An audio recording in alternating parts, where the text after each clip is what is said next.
Can you back out of a deal as a home buyer? It depends. We're going to talk about it right now.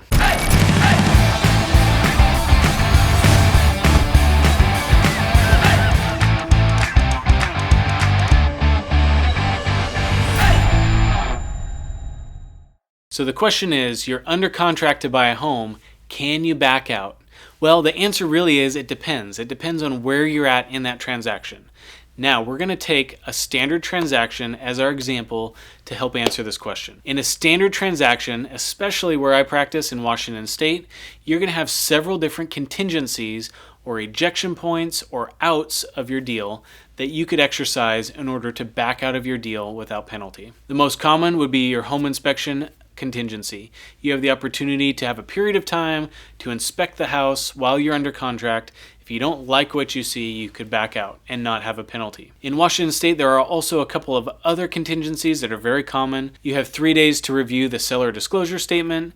You usually have a short period of time to review the title report. And if you're buying a condominium with a homeowners association, you usually have a 5-day window or less to review the homeowners association documents and make sure they're up to your satisfaction. All of these different contingencies come with specific timelines that can vary, and those timelines can be negotiated between buyer and seller.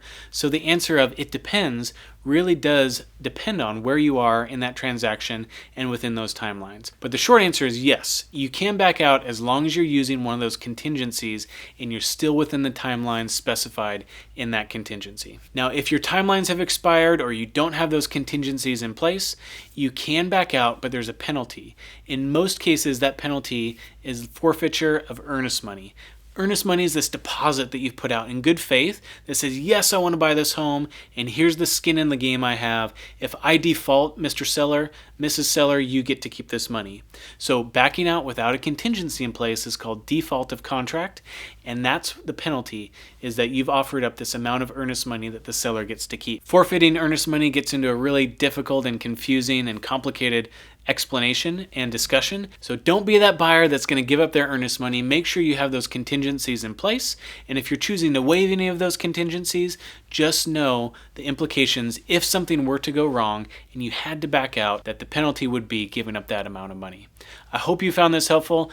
Put those contingencies in place, use them, make sure you know your timelines, and you will be a happy buyer when it's all said and done. We'll see you on the next video. Thanks so much for watching.